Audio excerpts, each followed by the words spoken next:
Hello, everybody, and welcome to another episode of Let's Have a Conversation. I'm thrilled today to have our next person we're interviewing. Her name is Deb Riitano, and she's the Commissioner for Albany County Department for the Aging. Deb has such an incredible life story, and I'm thrilled that she's willing to come today and share it with us. So, Deb, welcome. Thank you. And thank you to you, Diane Conroy Lasavita, for all the help that you gave the county Department for Aging during the pandemic. We much relied on you. You did this community a great service with everything that you did. Well, thank you, and that should be on the record. So I'm happy to. I was not expecting that. I'm very happy to be able to say that to you publicly. Thank yes. you. Well, much appreciated. Yeah, we had a good team. Thank goodness we're Thank kind of God. getting out of this. I hope now. so. Thank God. So Deb had shared a little bit about her life story, but I don't want to take her thunder. So I'm going to start with the basic question. Where were you born and where did you grow up? Well, I was born in Schenectady, and I grew up in Colony. Oh, okay. And I went to Colony High School. Really? South Colony, yes. Okay, year of? 1967. Wow. Yes, I'm going to be 72 in August. And I went to the College of St. Rose, which I'm very proud of my schooling there. Graduate and undergraduate there. That's wonderful. So you were born in August, you said? What year, or what date?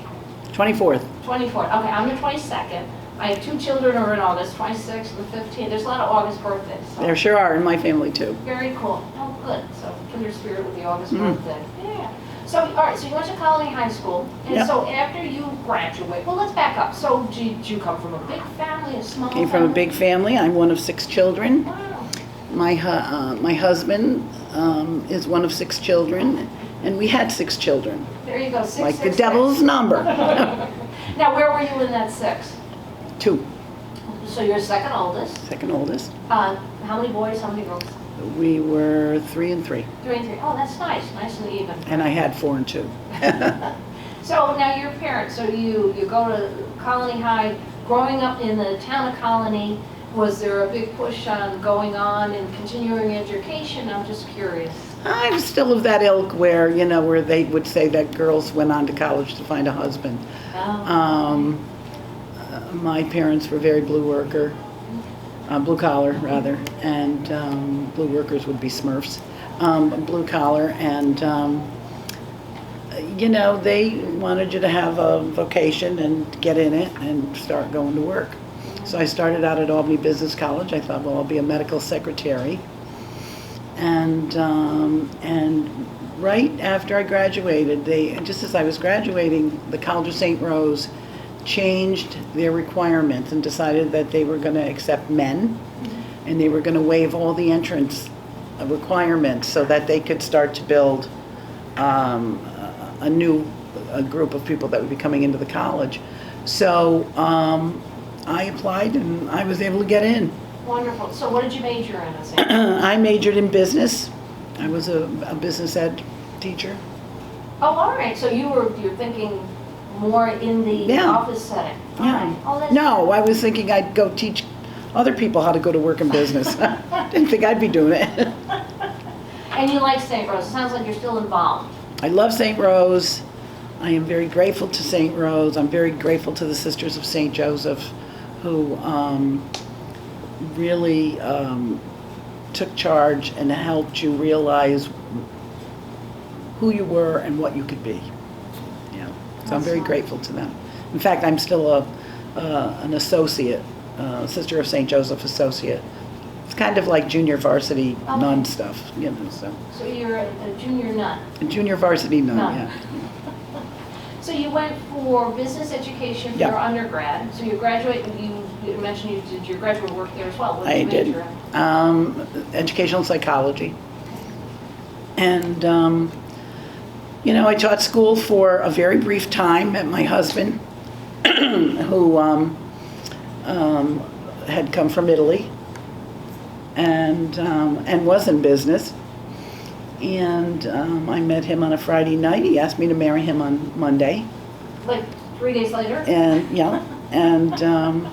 What part of Italy? and my husband is from Calabria. Lovely. And had a ring the following week. And how did your parents feel about the 3-day? My father was gone already. We'd lost my father. He died very young. But again, I was one of 6 kids, so I would imagine my mother was glad to see somebody get out of the house. So, you know, it worked out. Now, did you have the big Italian wedding? We did. At the Godfather restaurant in Clifton Park. Now, how long ago were you married? 46 years. Oh, congratulations. Wow. That's wonderful. Yeah, it's a long time to do anything. Oh my goodness, that's a long time. I have a tagline that goes with that, but I won't say it on TV.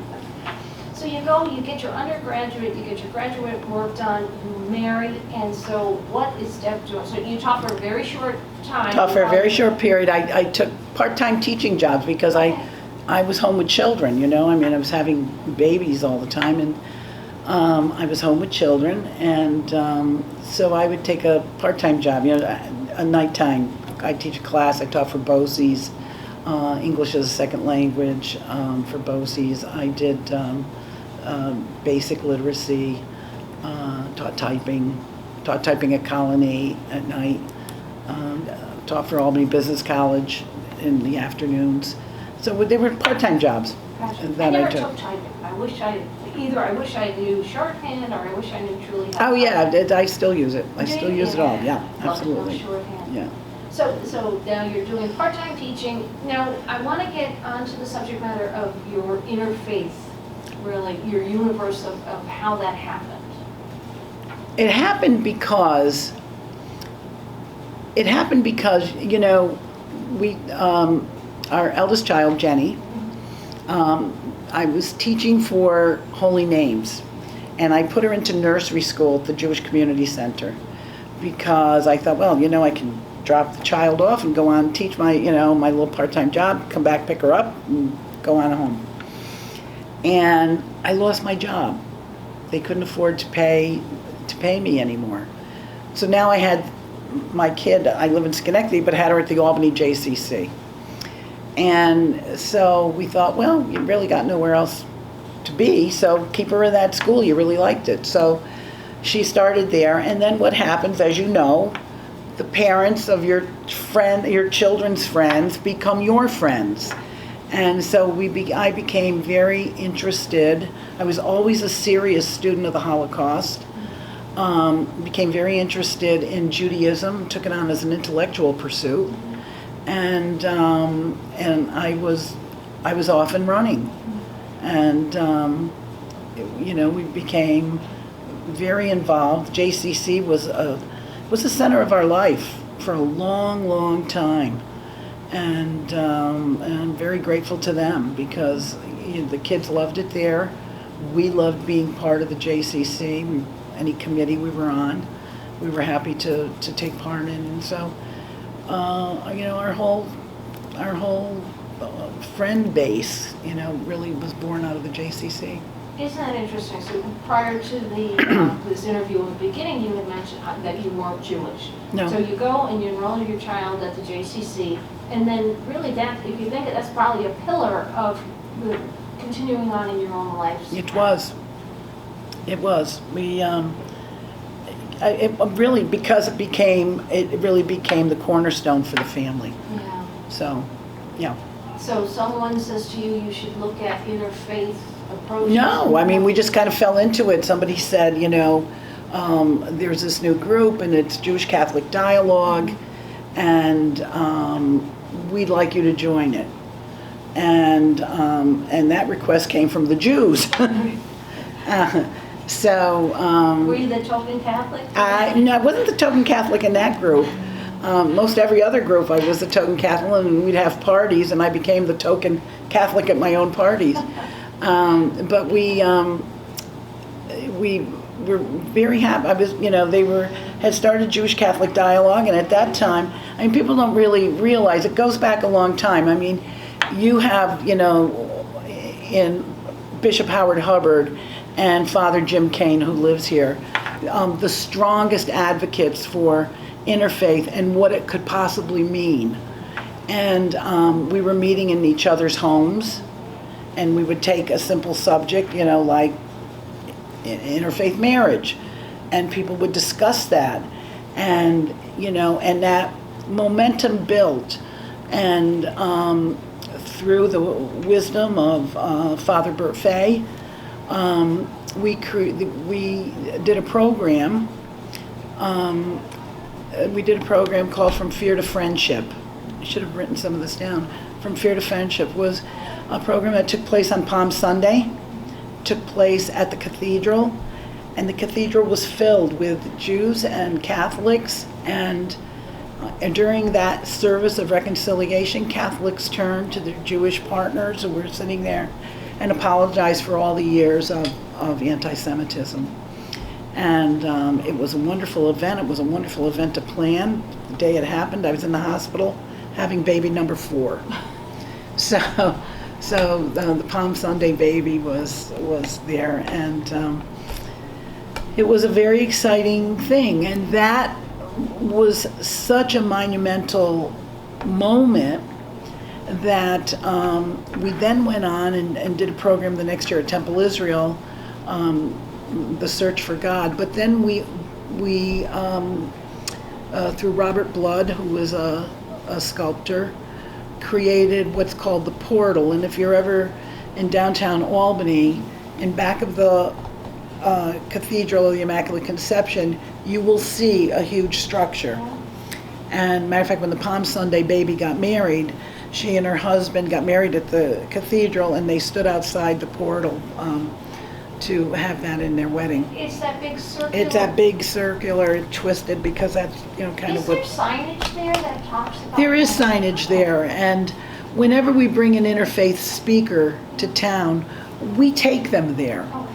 And we walk through that sculpture with them, because it's 16 feet.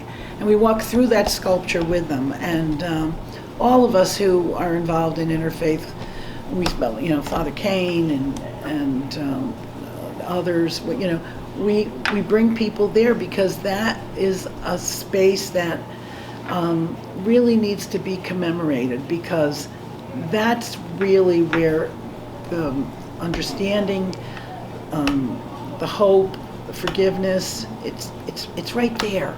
It's right there on that spot.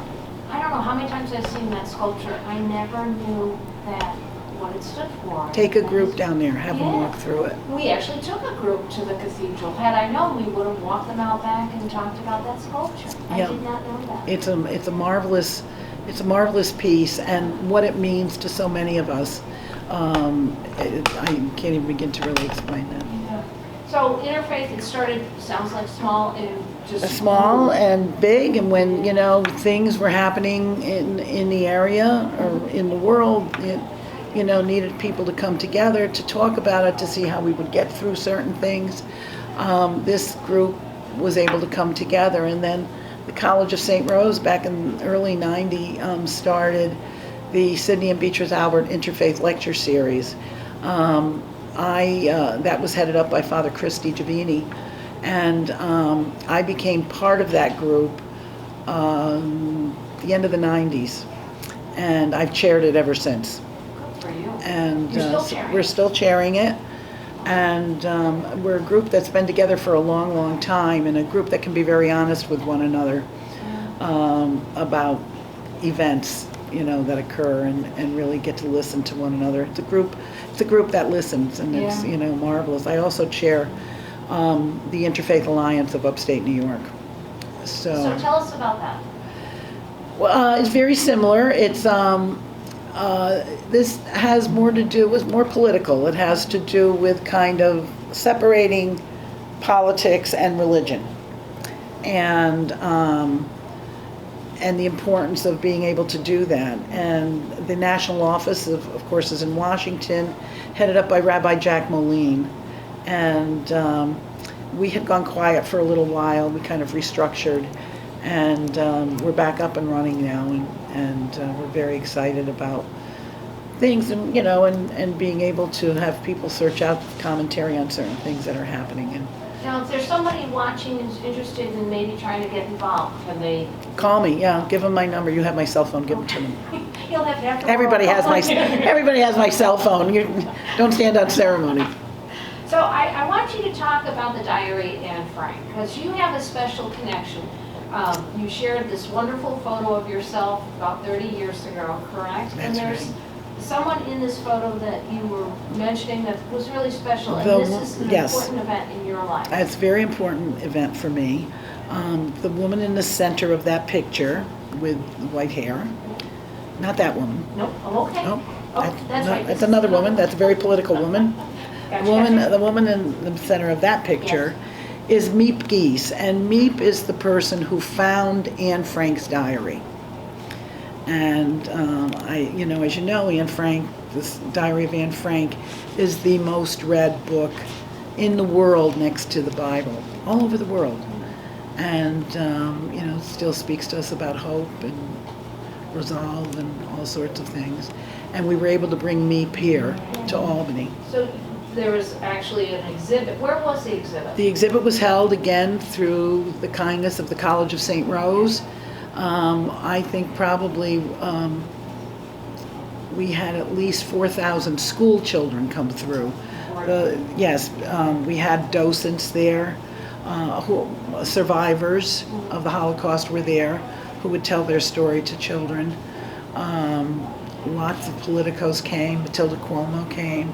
She was mentoring a young woman at that time, and she brought the little girl with her on a very snowy day that we thought, we're just going to close up because we're never going to get home. And the governor's office called and said, we're coming up. And so it was very, very exciting to spend that time with her and the student. And it was a wonderful project. But to have Miep Gies here, who actually found the diary, is, I think, one of the more extraordinary people that we've brought here. I mean, we brought Cardinal Edward Cassidy here, who was, I think, number 3 in the line of the Vatican, who was head of ecumenical and interreligious affairs for the Vatican. Mm-hmm. And we brought him here to speak through the St. Albert Board. And he was marvelous. He was from Australia. Wonderful. Yeah. It sounds like your time at St. Rose allowed you to bring individuals from outside of this area, to bring them into the capital region, and then to share them with individuals. Absolutely. At the time, Dr. Lou Vaccaro was the president, Mm-hmm. and Lou was very on board with all things that were interfaith. In fact, he's the one who really got the funding to create the St. Albert Interfaith Board, and he was very on board with anything that was interfaith that was going to promote healing or further education and harmony and any kind of hope that he could see in the world. Lou really bought into it, and we were very fortunate because a lot of interfaith activities have happened on the campus of the College of St. Rose, far more than any other place in the area. And they have the Interfaith Chapel there, as you know. And we did a Theresienstadt exhibit. It was the dedicatory event of that chapel.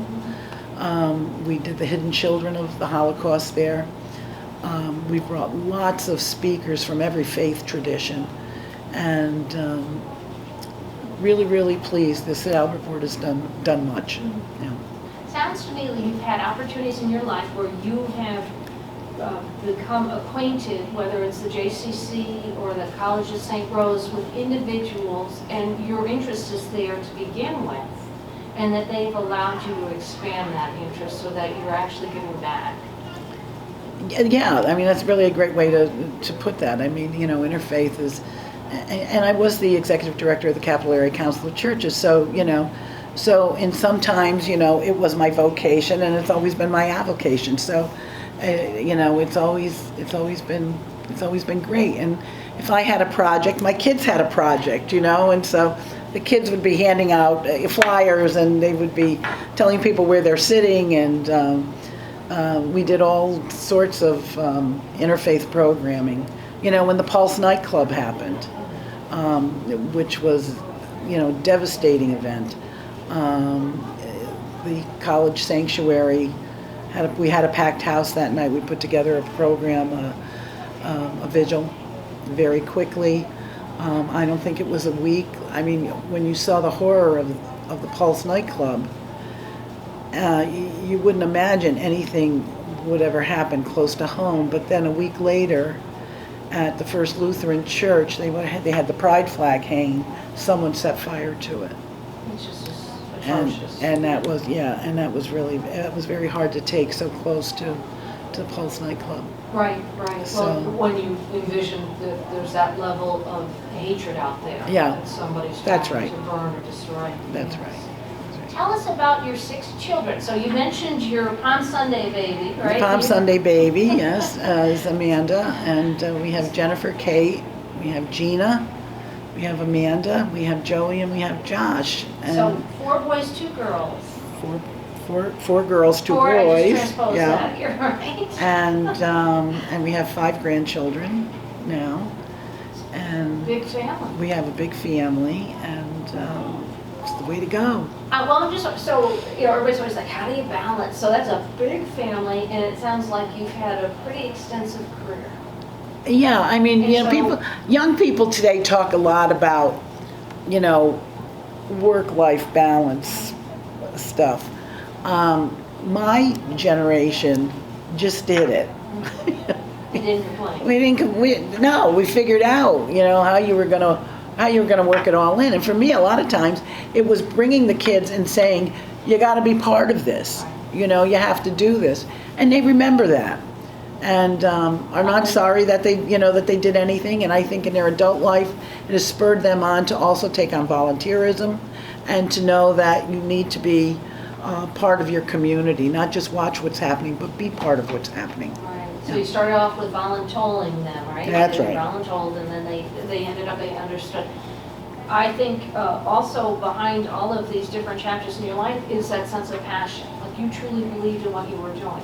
Yeah. I'm sure that was something that your children realized. Yeah, I don't do anything I don't believe in. Well, that's wonderful. Yeah, So a lot of people no. can't say that. No.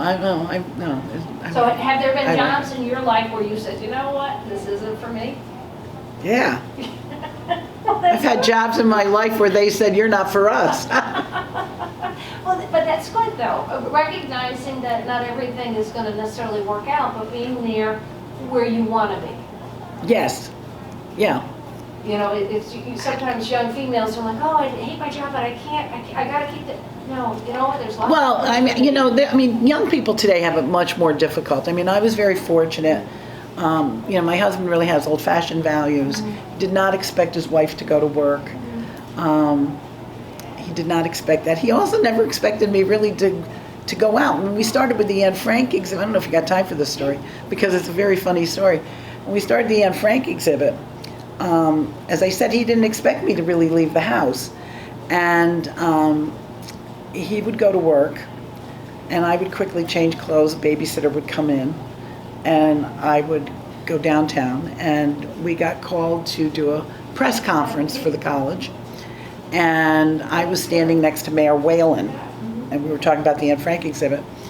And the news came, we were on the news, and I came home, changed my clothes like I'd never been out of the house. And that night, the TV was on in the bedroom. We were getting ready for bed. My husband was staring right at me on TV and didn't recognize that it was me. And that was very amusing. That I thought, oh, now he's going to know I'm out of the house, got the babysitter. And he didn't realize that he was looking at me in that press conference with the mayor, because that didn't cross his mind. That's a great story. When did you finally tell him that it was you? No, maybe a month later. I don't remember. We were already into the Anne Frank exhibit. I can remember. Oh, that's funny. Yeah. Now, you had an opportunity to work for Nork, correct? I did. I was in on the ground floor of Nork, so that was a wonderful position to be in, because I got to help launch that, and because of the former running of the senior center in Rotterdam, I had a lot of experience with senior center work, so it spilled over into creating the Nork. because I had that experience. And, the Nork was also parlor meetings. I mean, I think people don't really know that, but, we would just to try to get people, to understand what a Nork is and what a Nork does. And we did that in the neighborhood at different people's homes. They would come in and learn a little bit. And little by little, it grew. And the tone of the neighborhood has changed somewhat now, because we've lost many of the people who were in on the ground floor. You have a picture there on, I don't know, of elderly lady. Yes. Those are the kind. This is Sylvia Alper, and Sylvia is 104. She does not live in the Nork. She lives here in Gelderland. But she is so focused on politics being the right thing that she worked on the women's right to vote. She remembers all of that, and she's makes sure that she signs petitions that people can get on the ballot. That's all very important to her, and that's very, I think, indicative of that group of people, that group of women. This picture actually shows her signing a petition. Yeah. That's pretty cool. That's wonderful. Yeah. So now, Office for the Aging, I do want to say that over the last several months, it's really been key with you pushing everybody trying to get vaccinated. Yes. So I want to, on behalf of our organization and the community, thank you for all your efforts. Thank you. Especially for seniors who I think were concerned they were going to get left behind. And so there's been more than plenty of opportunities for those individuals who wanted to get vaccinated and continue wanting to get vaccinated to have that opportunity. Well, I was very fortunate in that I was able to get up a collaboration with Rite Aid and Temple Beth Emeth. Opened their door to me to be able to have clinics there, and we started them on January 28th, and we did second doses last week, which kind of ended that whole stream of getting people vaccinated, because now it's much easier to do it, but it couldn't have been done without the help of Rite Aid and Congregation Beth Emeth, Rabbi Speen, Kathy Golderman, Steve that works there. It couldn't have been done without them. And we got our seniors who are homebound through Caring Wellness, through Sam and Neil Axenfeld. We're able to take care of people that we had homebound. So that continues. That I think will go on for a while. I think the thing about the pandemic is even, maybe not thinking about it at the time, but thinking back and reflecting, all the collaboration, all the partnering, that nobody was in it, nobody could be an island unto themselves. And so I do want to give a shout out to Deb, because during the beginning, last March was, nobody knew what to expect. And I have to say, a lot of places just closed their doors and people went home, and every day you would have a conference call. Every day. Yeah. And it was just, even if you didn't even have anything to report, you had all the different senior organizations on that call, and it was just like you checked in with us. Well, it was it certainly was difficult for all of you. It was also very difficult for me, because I was in such uncharted water that I didn't know what to expect. I didn't know what was happening around me. That was problematic. And I was going through the same tumult that everybody else was going through. And I think those calls helped us stay connected and gave us ideas of, well, maybe we could do this, or, let's respond in this way. But, and back then we didn't see how difficult it was going to get. We couldn't imagine then that it could possibly be worse than, what was coming. Right. But we learned that pretty fairly quickly. Yeah, we did. And through all that angst, I just want to relate that back. Think about it. It's very similar to other chapters in your lives. You took a step back and you said, it's kind of like the virtual living room. Let's talk about our issue here and figure out collaboratively how we can deal with it. If anything, but at least let's continue to communicate. And if you think all your interfaith, right? I mean, that's... It all comes, yes, it all intersects at some point. The truth is, it does. And, and as I had said in the beginning, and we started out thanking you, The fact of the matter was that I did not expect that I would be asked to find meals for those who, that was beyond my ken. Find meals for people who were being quarantined, or people who were ill and couldn't go out. And you had that commissary that was constantly going, and so you responded in an talk about extraordinary women. You responded in an extraordinary way that didn't leave my office for agent hanging, because you were able to fill that need. Yeah, and that was collaborative. I do want to tell everybody, originally this whole idea of bringing hot meals to people's homes, I said to Deb, can we do like a ring and run? She's like, yeah, I don't like that name. And so it came back and it came grab and go. Grab and go. If it was up to me, it would have been ring and run. Yeah, well, and who knows, the pandemic has changed everything. Yeah. It's changed the way we work, it's changed the way we gather, it's changed a million things, and I think that it's gonna change aging. I think we're gonna find other ways to operate that we didn't know could exist. Right. I would agree. And one other photo I have here for us to end on. So this is your happy place. This is my happy place. And so it's a picture of Cape Cod. Welcome to Cape Cod 2020. So Right. you didn't go last year, correct? Well, I took that picture. Okay. I took that picture, so I went for the 4th of July. Oh, We all right. stayed in, and that was the only time I got there last year, and I'm looking forward to taking Welcome to Cape Cod 2021 in a few weeks when we go there for Memorial Day, and I hope to get some real time at the Cape this year. It is my favorite place in the world to be. That's wonderful. Yeah, I'm sure it's many people's favorite place in the world to be. Yeah, it is. Yeah. And all the children will come, and we're going to be baptizing our newest baby, Gabriella, and we're going to baptize her there at the Cape, at the St. Pius Church at the Cape. Oh, that's lovely. So all the family gets together one time a year other than Christmas, and this is it. Everybody descends upon the Cape. What a nice thing to look forward to. Oh my God, it's just Well, on behalf of Colony Senior Service Centers, the Humanities New York, all of our staff and board of directors, I want to thank Deb Riitano for taking the time today to Let's Have a Conversation. Everyone be well. Thank you. Thank you. Thank you.